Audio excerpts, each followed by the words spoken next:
safe at. Say TTAK, why he say that? Get a drop on my bro, we gon' spend that. Fuck it straight, we spin out a Maybach. Spin bluff for my bro, got payback. Fuck his legs, we gon' shoot where his face at. Put a op in his grave with his man.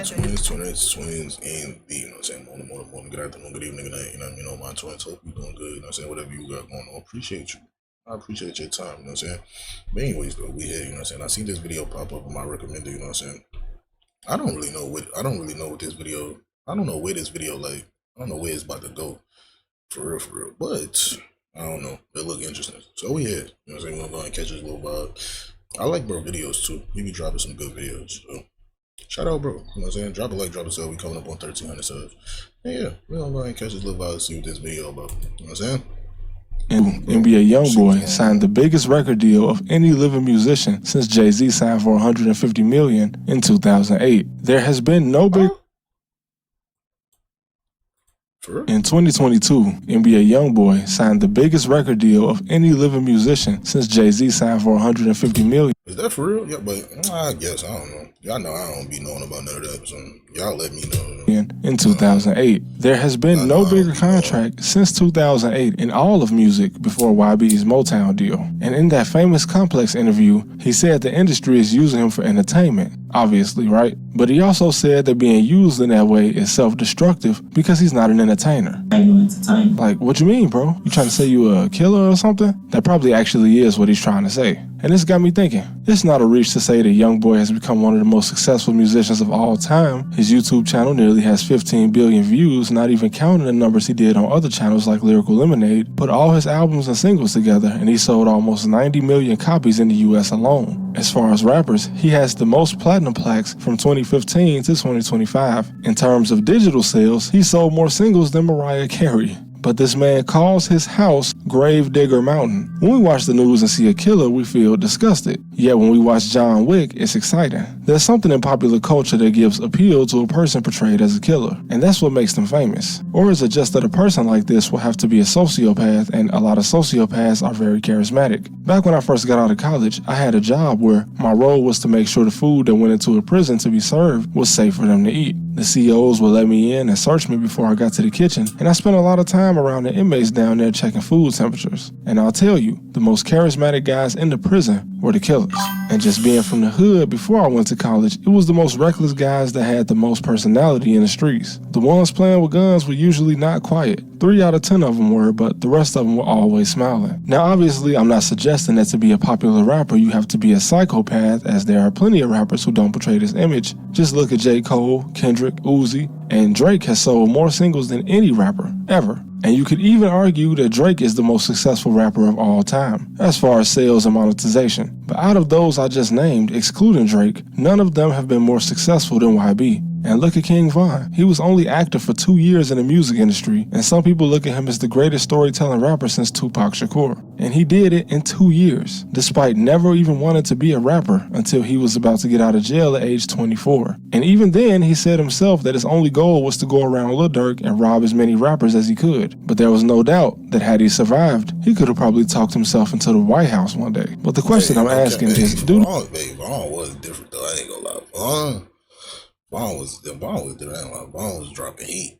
These type of rappers blow up because of their perception or their personality. Now this is an extreme example, but remember, Charles Manson was so charismatic that he led a cult of at least 100 people that started when Manson, who was living on the streets as a beggar, convinced a 23-year-old college graduate to let him move in with her, and then he moved in 18 more women. He even convinced a 26-year-old woman to marry him while he was serving his life sentence. This guy. Now, even Lil Durk, he came out rapping, sure. He been shouting out his gang and dissing other hoods since 2012, but then he branched out once he got signed and started making deeper, more heartfelt songs, and his label even managed to book him a European tour like 10 years ago. But even he admitted that it got to a point where he was falling off and performing in front of like 50 people. From 2012 to 2015, Durk was nowhere near the mainstream. He was popular in Chicago because he was a hometown hero. He brought his own style of R&B when drill was all you heard out of the city. But from 2015, he fell off. So when did he save his career? In 2017, just months before King Von was released. His music started to sound different. He kept the same style kinda, but his lyrics and antics got more grimy. And once Von was free, Durk was on a whole nother level. No longer was he just seen as a street guy from Chicago that was singing. Now, the world outside the Midwest started to look at Durk as a gang member, actively involved in what was happening in the streets. Von's release also coincided with a weird era on YouTube of channels popping up just to show how many bodies a rapper had. All of this became popular around 2017, and even Durk's ops started to do the biggest numbers they ever had. FBG Duck got signed, Wooski got out of jail and dropped the most disrespectful song in history, and Drilla dropped a close second to the most disrespectful song ever. Hey, all that of this song was negative crazy. I ain't gonna lie. That 51, that song is crazy. I ain't gonna lie. That song is crazy. I heard that song probably like 2 or 3 times or something like that.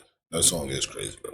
Activity, along with the fact that he was suddenly running around with one of the most dangerous people in Chicago, fueled his career and led to him becoming one of the biggest artists in the world. But remember, it took nearly 15 years for Durk to get this image. And this is also not to say that just because you had this image that you were gonna make it. But once rappers saw this movement of not just rapping about women and money, but rapping about gang activity and killing, the guys already in the industry started picking up certain guys from the hood and making them superstars. Hip-hop goes through phases, right? We had the Sugar Hill Gang, NWA, the East and West Coast dominance, to whatever the early 2000s was, and of course the late 2000s dance era. You know, Teach Me How to Jerk, Teach Me How to Dougie, Crank That Soulja Boy, Two Step, and everybody auntie's favorite song, the Cupid Shuffle. Now my theory on all this came in my opinion, around 2017. Chicago, the city that made drill popular, did a complete shift for a while in 2015 when our hottest rapper was Famous Dex and his party music. During this time, of course, Atlanta was firmly running the rap game from the blueprint of Gucci, passed down to a younger and less serious generation. Dancing came back, and y'all remember 2014 to 2016 when everybody was dancing like this. And I don't mean to keep bringing him up because he's not exactly the cause of it, but 2017, 2018, the shift in all of music went back. Look at 6ix9ine. He got his first big feature from Trippie Redd that put him in the spotlight, but what made him surpass Trippie Redd? Gummo, the first song he dropped in his Treyway era when he was heavily associated with the 9 Trey Bloods in New York City. Now Trippie caught back up with him eventually, but during this time, 6ix9ine used the fact that people were drawn to this and he trolled his way to multiple platinum plaques. Now I don't think anybody ever believed that he was a killer, but nobody doubted that the company he kept was pretty dangerous. In 2018, from April to November, he was involved in at least 5 shootings. At the Barclays Center on April 21st, a member of his entourage allegedly shot at some guys while Casanova was there. On June 2nd, when Chief Keef got shot at outside the W Hotel in Times Square. During his eventual trial, 6ix9ine will actually plead guilty and admitted that he offered Kuda B $20,000 to take the shots. In August, they got shot at while filming with 50 Cent. In October, at a restaurant on the Upper East Side with his label boss, Shotty and some of the other 9 Trey Bloods came in and had a disagreement with the label CEO's security team and shots were fired. Then finally in November, while in Beverly Hills with Kanye West, they also got shot at. So despite not being seen as a killer, the fact that 6ix9ine was almost seen as some kind of underboss at this point definitely made him the trending topic until he went to prison. And Shotty, who was the actual boss, in my opinion, his biggest mistake being around 6ix9ine was thinking that he understood the other thing that this new era brought. You see, 6ix9ine cooperated with law enforcement against his own gang, we know that, but this is also just how the streets go in this generation. Look at K-Flock. 4 years ago, he was the biggest artist in New York, and now he's facing 20 years, partially due to his own actions and partially due to the testimony of his own homie. Shotty was born in 1982. Being from that generation, he probably thought there was still such a thing as a street code. Even when he allegedly tried to extort 6ix9ine, he probably thought there was no chance of him ever being told on. But we live in a generation of killers who can't do jail time. A few of the guys from Chicago that went on No Jumper and went to jail for murder as soon as they got back were allegedly pointed out by people they knew. And the feds have taken down 80% of the New York drill scene, and you'd be crazy to think that K-Flock's friend is the only informant. 6ix9ine was a special case because he used the killer rapper persona to blow up while also doing something that was supposed to be forbidden in the streets, but that's a myth. Just look up the body cam footage of any gang member in a car full of guys that get pulled over with an illegal firearm. A real street guy is supposed to take his weight. It's my gun, so I'll go down for it before I throw my homies under the bus, but they all end up saying the same thing, which is, it's not mine. Knowing that by saying that, you throwing everybody else in the car under the bus. And let's not even get into OTF DD's little brother that cried and told the police he can help them solve a murder. But back to the main point of the video. This era... Where they said? Where that clip at? Somebody tell me where that's at. Hold on, I ain't see that now.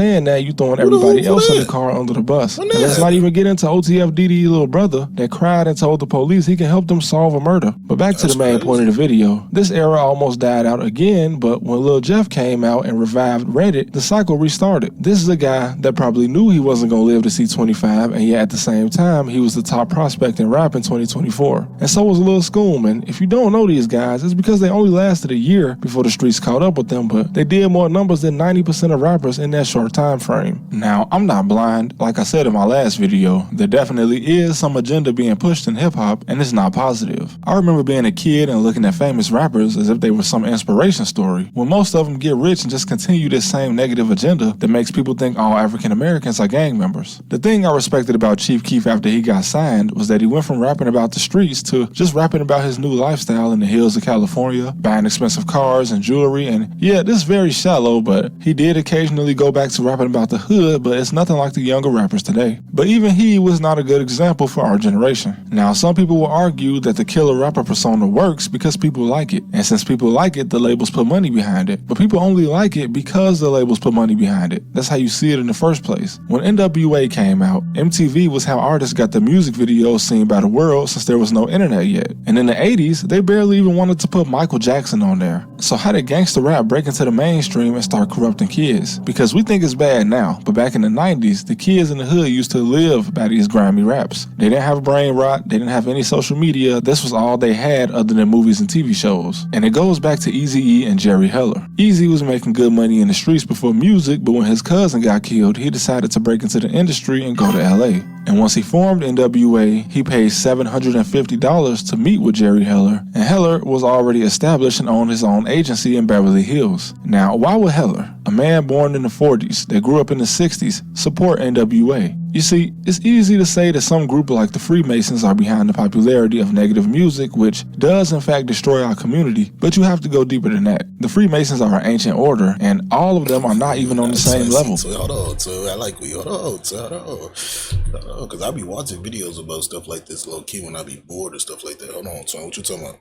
Grew up in the 60s, support NWA. You see, it's easy to say that some group like the Freemasons are behind the popularity of negative music, which does in fact destroy our community, but you have to go deeper than that. The Freemasons are an ancient order, and all of them are not even on the same level. Your average middle-aged guy from a small town in Indiana that's part of a Masonic lodge is not the same as Shaquille O'Neal being a 33rd degree Mason. These two guys would never even be in the same room. If you need a simpler explanation, I don't know how many of you guys went to college and joined a fraternity or a sorority, right? But it's not all parties. A fraternity is a secret organization that goes far beyond a university campus, as after college, a lot of these guys use their connections in the frat to get better or higher paying positions at certain companies. If you and I are applying to work at some executive position in a company, but the boss in charge of hiring is an alumni of my fraternity, I'll get the job before you. It's not fair, but it's true. So how this relates to all the Masons not being the same is, there are 3 levels in a frat: a pledge, a neophyte, and an active brother. When I was in college, the house that my chapter lived in was huge, but there was one room that you could only enter if you were active. Now, a pledge and a neophyte are all technically members, and these guys also make up majority of the house, but regardless, none of us were allowed to see the inside of that room. And this is why organizations like this can be confusing. It looks like a house full of guys that drink all day and party, but there are ceremonies, there's literature that you have to study. And if I'm being honest, as a Christian, some of the things they wanted us to recite were downright blasphemous. And even if you don't believe in anything, to be an active member in any frat and most likely sorority, there is bound to be a ceremony where you have to bow down to something in order to move up. And it's probably not much different in a Freemason lodge. Most Masons are just on the surface level. And these are the ones that'll reject any secret agenda because they're not allowed in those rooms, so they probably don't even know. And the ones that are, well, it's a secret society, so if they joined it, they must respect the secrecy, and you're probably not gonna get any special information from them. Queen Elizabeth's father was a member of the Grand Lodge of Scotland, and I bet there's many people that will never see the inside of the same rooms he did. And not to mention, people seem to think Freemasons are the only society, when there are several different orders with immense influence. The Skull and Bones Club, which many U.S. presidents and prominent politicians were a part of, the Noble Order of the Garter, the Order of St. Patrick, and the Order of Bath. It gets really deep if you want to go that route, but what's important to know is that music is very influential. The biggest musicians in all genres are definitely being used to push something.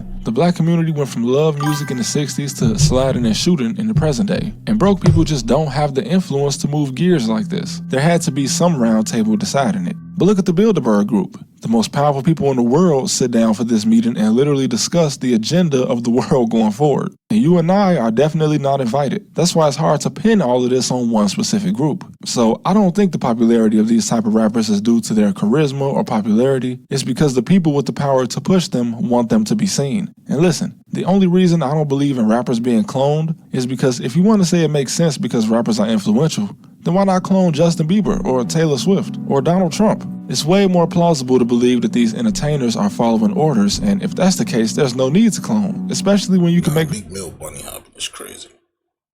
That was crazy. That was crazy. That was crazy. I did not expect that. That was crazy. I ain't gonna lie. That was crazy. Possible to believe that these entertainers are following orders, and if that's the case, there's no need to clone, especially when you can make people bunny hop for money. But that's all I got for today. This is all just observations that I made. Feel free to comment below and let me know what you guys think. Damn, look at me, man. Damn. That'd be a video, man. I like Twitter videos. He be making some good videos, man. Like, y'all let me know how y'all felt about that, man. That was a calm little watch, I ain't gonna lie. But anyways, yeah, I'm gonna go ahead and get out of there, man. I got a few more videos to do for y'all, boys. Appreciate your time. You know what I'm saying? I hope you have a good day. But anyways, I'm coming up on 1,300 subs. So drop a sub. But yeah, I'm gonna go ahead and get out of there, man. I'm gonna see y'all niggas in the next one, bro.